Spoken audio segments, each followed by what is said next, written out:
friends, Rebecca here, the Dragon Librarian from Farmington Community Library, and my friend Ling and I are here today to talk to you about a couple really awesome books that we think are perfect reads for this time of year. Now, they're not overly scary, so if you're looking to read something that's really interesting and fun and appropriate to the season, they would be perfect choices. They are both about witches, so it's definitely a very witchy theme for today. And the first one I want to talk about is called The Year of the Witching by Alexis Henderson. The Year of the Witching. This is a very spooky cover, right? I absolutely love it. It's really cool. But despite the spookiness of it, it also has a lot to do with other themes as well, which we'll get into. So this is about a young woman named Emmanuel who is living in this town named Bethel, and she's kind of an outcast in this town.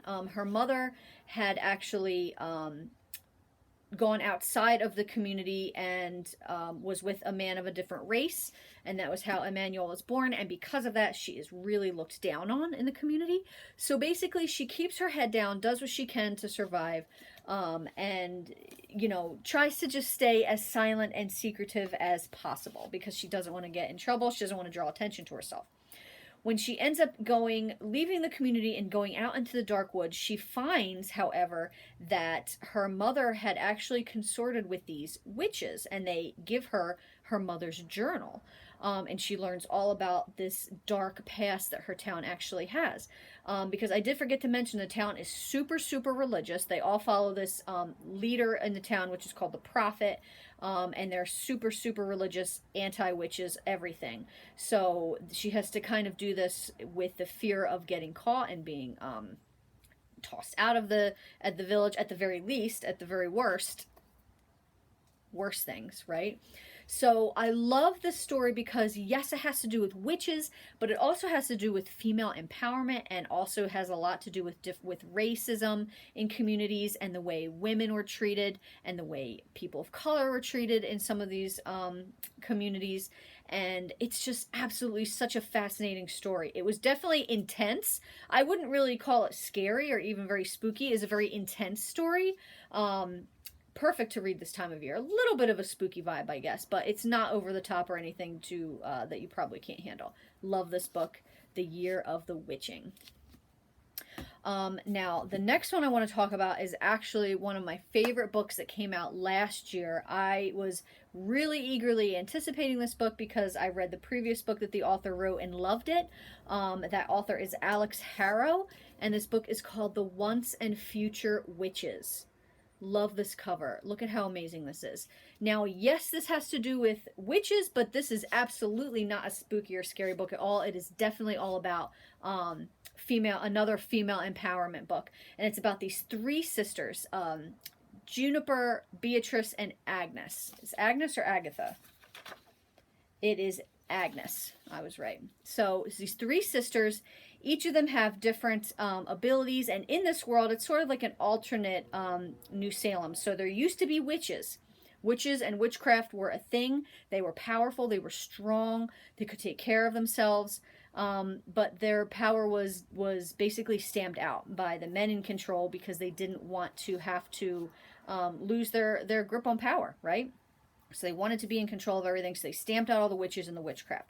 Well, these three sisters come from a long line of witches, and the magic is starting to wake up in them in different ways. Each of the sisters has a different way that they communicate with the magic and the different way that they handle it, and that was really amazing to see that.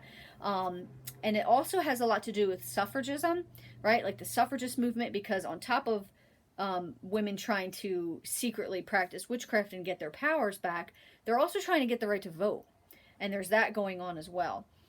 So basically, they're trying to rise above this really corrupt religious system that has taken hold, and get women back not only just the power and the magic they deserve, but just the well-standing, like just the human being status that they deserve as well, because they don't have it in this.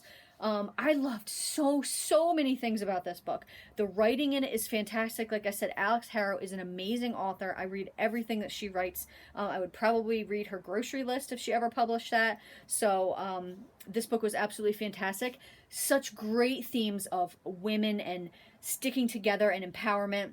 I love reading stories where women are with women friendships and women building each other up instead of tearing each other down. And this story is really strong with that, and also really strong with family, especially sisterhood, because it is also the bond between these three sisters that is so strong in this story. And I just want to read you just the first few lines of this, just so you get a feeling. This is from the introduction of this amazing story. There's no such thing as witches, but there used to be. It used to be the air was so thick with magic you could taste it on your tongue like ash. Witches lurked in every tangled wood and waited at every midnight crossroad with sharp-toothed smiles. They conversed with dragons on lonely mountaintops and rode rowan wood brooms across full moons. They charmed the stars to dance beside them. It used to be that witches were wild as crows and fearless as foxes, because magic blazed bright and the night was theirs. But then came the plague and the purges. The dragons were slain, and the witches were burned, and the night belonged to men with torches and crosses.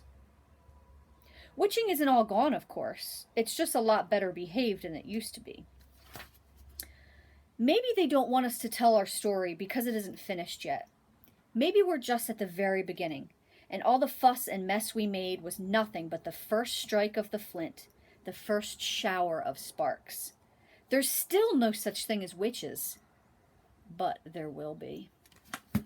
Such an amazing book. Absolutely fantastic. Wonderful read, especially this time of year. If you're looking for a great witchy book, highly recommend this one, The Once and Future Witches.